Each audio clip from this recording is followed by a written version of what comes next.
द्वार खोलते हैं। तो आप सभी की तरफ से अब करबद्ध होकर मैं माननीय प्रधानमंत्री जी से निवेदन करती हूं कि हम सभी के मार्गदर्शन हेतु अपने विचारों से हमें अनुग्रहित करें।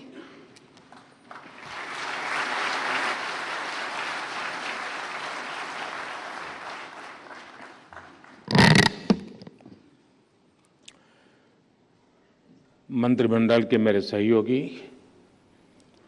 Doctor Jitendra Singh ji, principal secretary doctor P K. Mishra, Shri Rajeev Gaba, CBC Shri Suresh Patel, अन्य सभी कमिश्नर्स, देवी और सज्जनों, ये सतर्कता सप्ताह सरदार साहब की जन्म जयंती से शुरू हुआ है।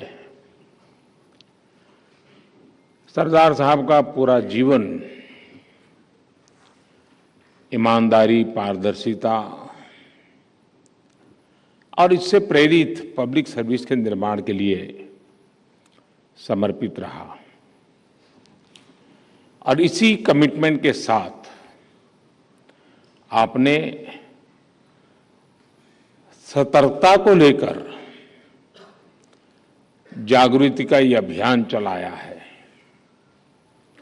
इस बार आप सभी विकसित भारत के लिए भ्रष्टाचार मुक्त भारत इस संकल्प के साथ सतर्कता सप्ताह मना रहे हैं। ये संकल्प आज के समय की मांग है, प्रासंगिक है और देशवासियों के लिए इतना ही महत्वपूर्ण है।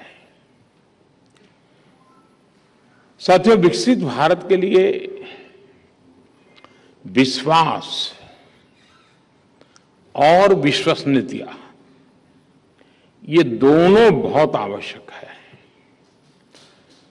सरकार के ऊपर जनता का बढ़ता हुआ विश्वास जनता का भी आत्मविश्वास बढ़ाता है। हमारे यहां मुश्किल ये भी रही कि सरकारों ने जनता का विश्वास तो खोया ही, जनता पर भी विश्वास करने में पीछे रही। गुलामी के लंबे कालखंड से हमें भ्रष्टाचार की, शोषण की, संसाधनों पर कंट्रोल की जो लीगेसी मिली,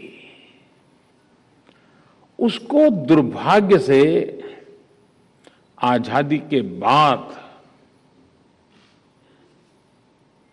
और विस्तार मिला और इसका बहुत नुकसान देश ने चार पीढ़ी ने उठाया है। लेकिन आजादी के इस अमृतकाल में हमें दशकों से चली आ रही इस परिपाटी को पूरी तरह बदल देना है। इस बार 15 अगस्त को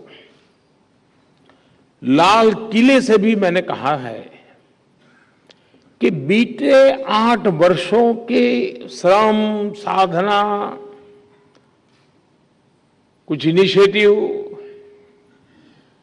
उसके बाद अब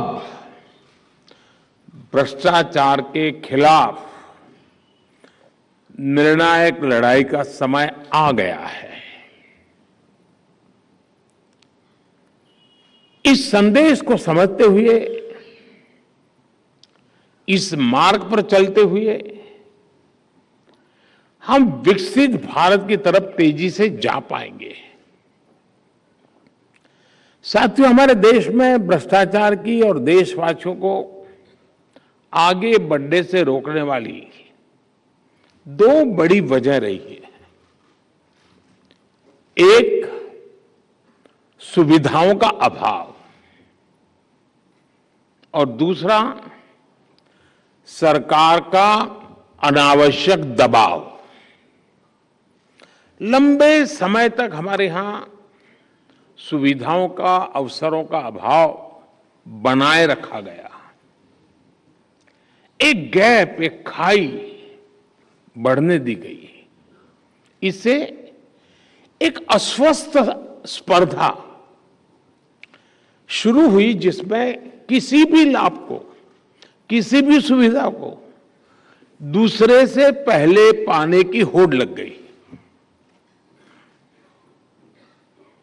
इस होड़ ने भ्रष्टाचार का इकोसिस्टम बनाने के लिए एक प्रकार से खाद पानी का काम किया।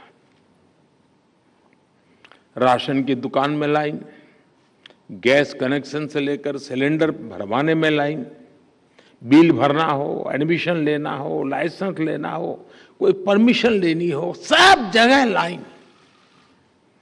ये लाइन जितनी लंबी, भ्रष्टाचार की जमीन उतनी ही समृद्ध।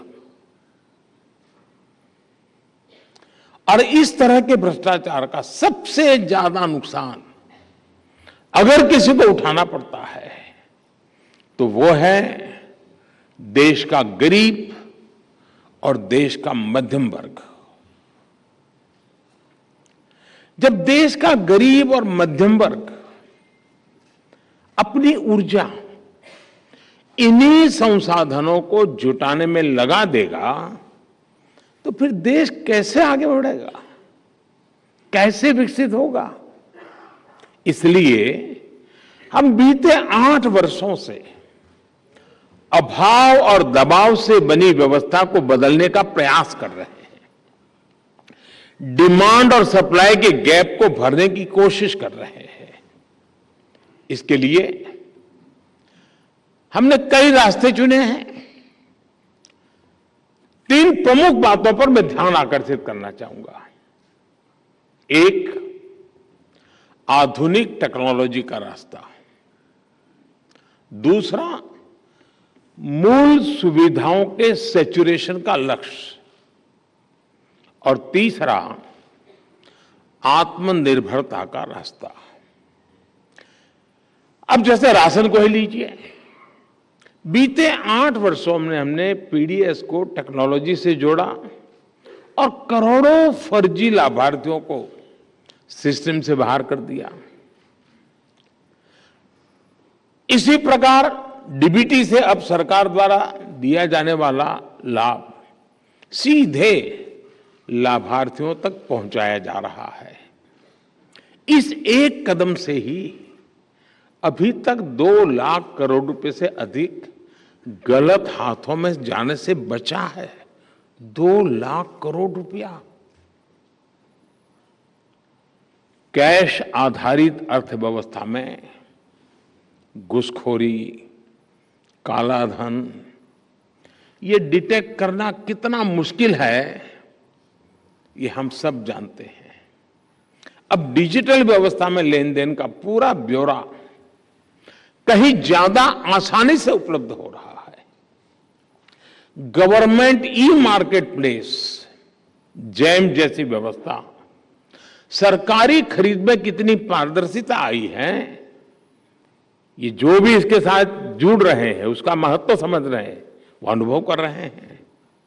साथियों, किसी भी सरकारी योजना के हर पात्र लाभार्थी तक पहुंचना, सैचुरेशन के लक्ष्य को प्राप्त करना समाज में भेदभाव भी समाप्त करता है और भ्रष्टाचार की गुंजाइश को भी खत्म कर देता है।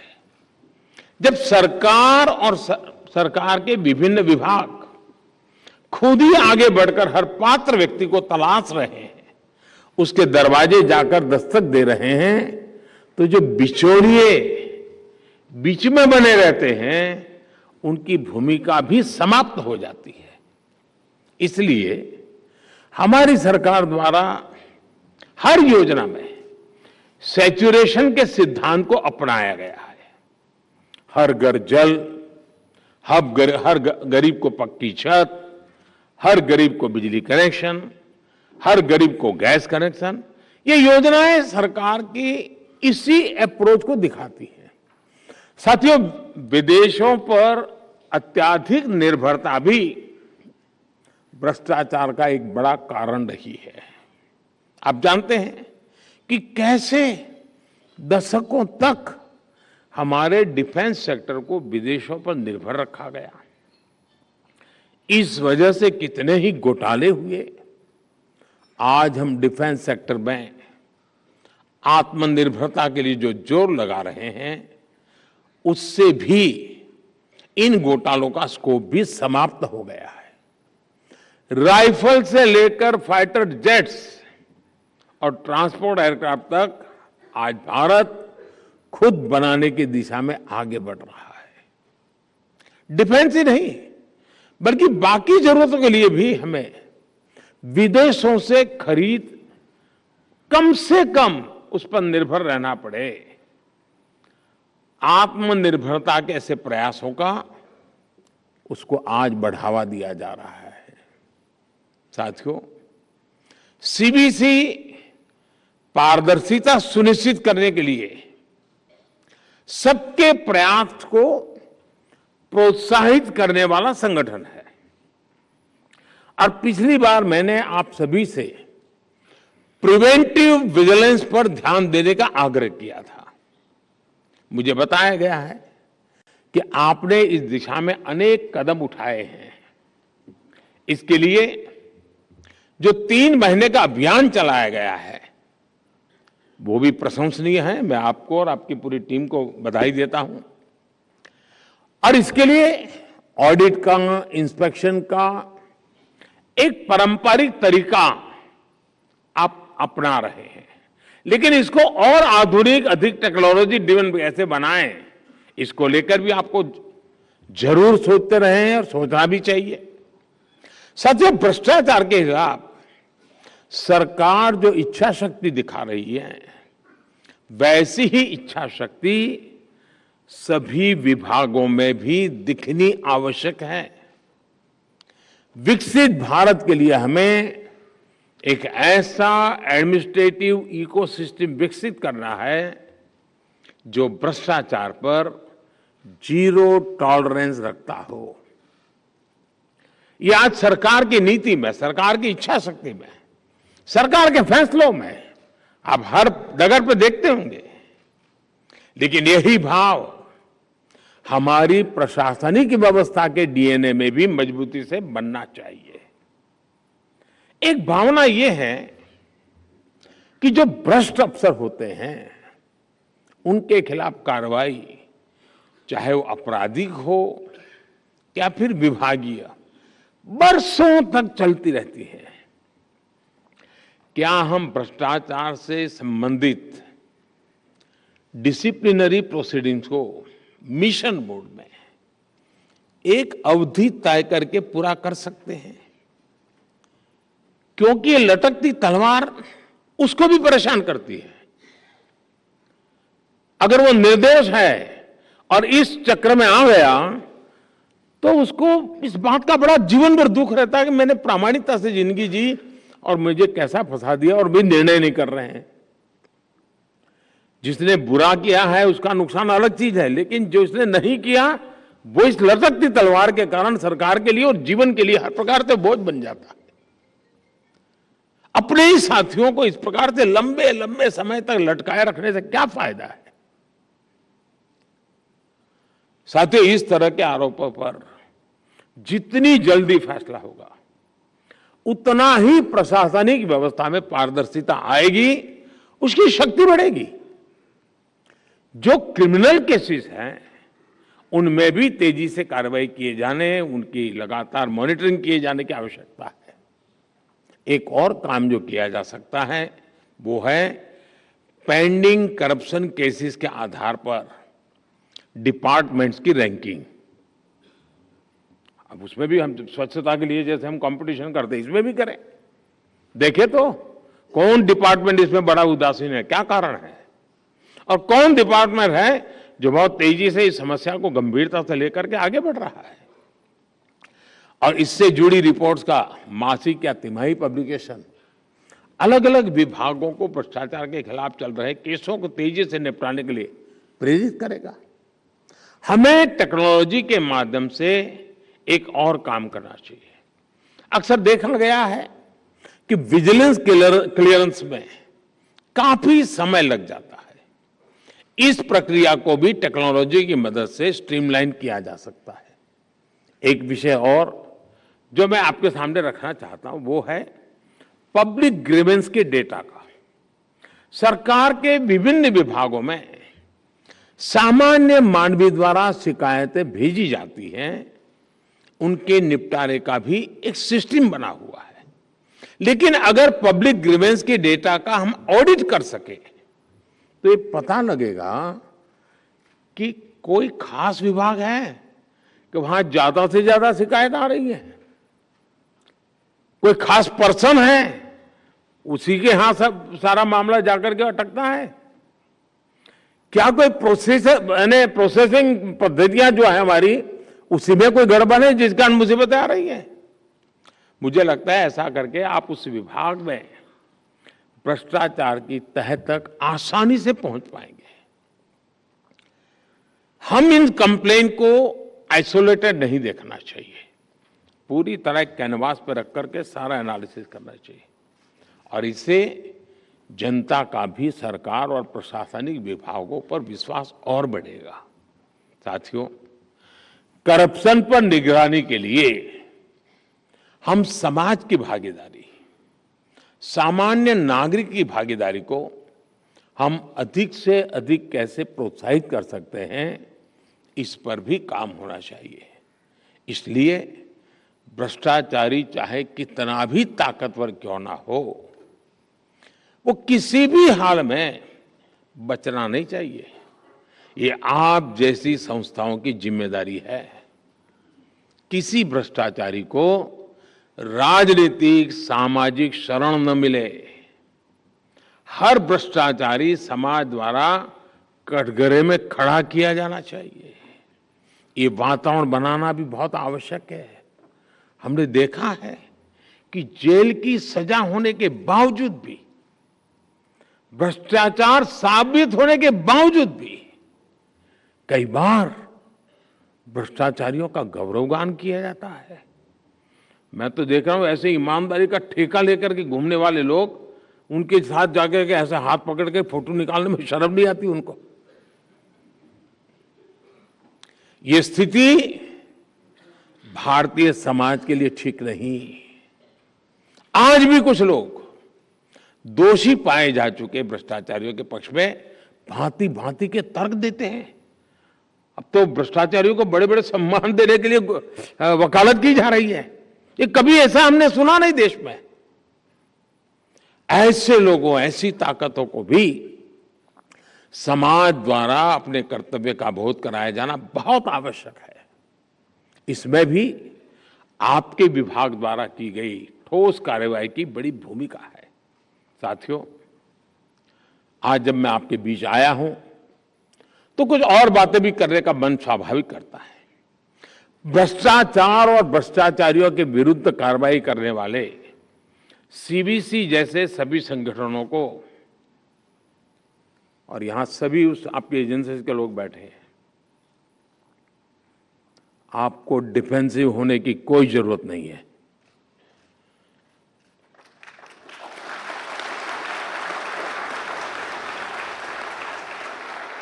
अगर देश की भलाई के लिए काम करते हैं तो अपराध बोध में जीने की जरूरत नहीं है दोस्तों। हमें पॉलिटिकल एजेंडा पे नहीं चलना है, लेकिन देश के सामान्य मानवी को जो मुसीबतें आ रही हैं उसे मुक्ति दिलाने का हमारा काम है। ये काम हमको करना है। और जिनके वेस्टेड इंटरेस्ट है वो चिल्लाएंगे, वो इंस्टीट्यूशन के गले घोंटने की कोशिश करेंगे, इस इंस्टीट्यूट में बैठे हुए समर्पित लोगों को बदनाम करने का प्रयास किया जाएगा। ये सब होगा। मैं लंबे अरसे तक इस व्यवस्था से निकला हुआ दोस्तों। लंबे अरसे तक हेड ऑफ द गवर्नमेंट के रूप में काम करने का मुझे अवसर मिला है। मैंने बहुत गालियां सुनी, बहुत आरोप सुने दोस्तों। कुछ बचा नहीं मेरे लिए, लेकिन जनता जनार्दन ईश्वर का रूप होती है।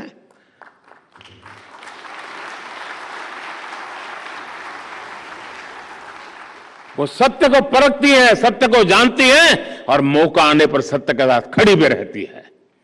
मैं अपने अनुभव से कहता हूं दोस्तों, चल पड़िए ईमानदारी के लिए, चल पड़िए आपको जो ड्यूटी मिली है उसको ईमानदारी से निभाने के लिए। आप देखिए ईश्वर आपके साथ चलेगा, जनता जनार्दन आपके साथ चलेगी। कुछ लोग चिल्लाते रहेंगे क्योंकि उनका निजी स्वार्थ होता है, उनके स्वयं के पैर गंदगी में पड़े हुए होते हैं।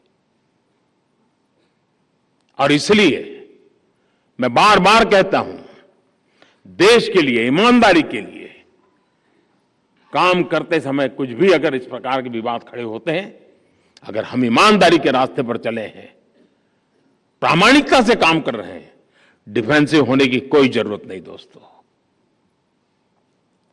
आप सभी साक्षी हैं, जब आप कन्विक्शन के साथ एक्शन लेते हैं, कई मौके आपके जीवन में भी आए होंगे, समाज आपके साथ खड़ा ही रहा होगा दोस्तों। भ्रष्टाचार मुक्त देश और भ्रष्टाचार मुक्त समाज बनाने के लिए सीबीसी जैसी संस्थाओं को निरंतर जागरूक रहना वो एक विषय है, लेकिन उन्हें सारी व्यवस्थाओं को भी जागरूक रखना पड़ेगा, क्योंकि अकेले तो क्या करेंगे, 4-6 लोग एक दफ्तर में बैठ करके क्या कर पाएंगे। पूरी व्यवस्था उनके साथ जब तक जुड़ती नहीं है, उस स्पिरिट को लेकर के जीती नहीं है, तो व्यवस्थाएं भी कभी कभी चरमरा जाती है। साथियों, आपका दायित्व बहुत बड़ा है, आपकी चुनौतियां भी बदलती रहती हैं और इसके लिए आपके तौर तरीकों में, कार्यप्रणाली में भी निरंतर गतिशीलता आवश्यक है।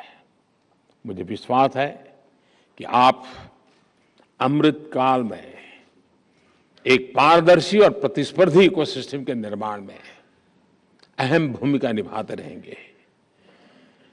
मुझे अच्छा लगा, आज कुछ स्कूल स्टूडेंट्स यहां बुलाए गए हैं, सबने ऐसे कंपटीशन में हिस्सा लिया। एक लगातार क्विज कंपटीशन की भी परंपरा विकसित की जा सकती है, लेकिन एक बात की तरफ मेरा ध्यान गया, आपका भी ध्यान गया होगा, आपने भी उसको देखा होगा, बहुतों ने देखा होगा, बहुतों ने जो देखा उस पर सोचा होगा, मैंने भी देखा, मैंने भी सोचा। सिर्फ 20% पुरुष भ्रष्टाचार के खिलाफ की लड़ाई में इनाम ले गए, 80% बेटियां ले गई।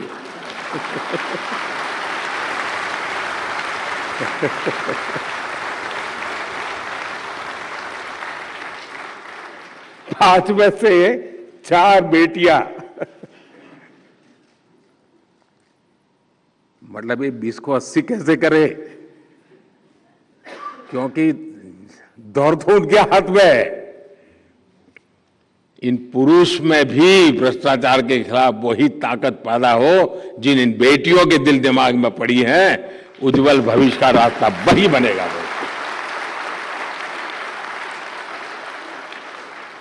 लेकिन आपके इस प्रिवेंटिव, इस दृष्टि से ये अभियान अच्छा है कि बच्चों के मन में भ्रष्टाचार के खिलाफ एक नफरत पैदा होनी चाहिए।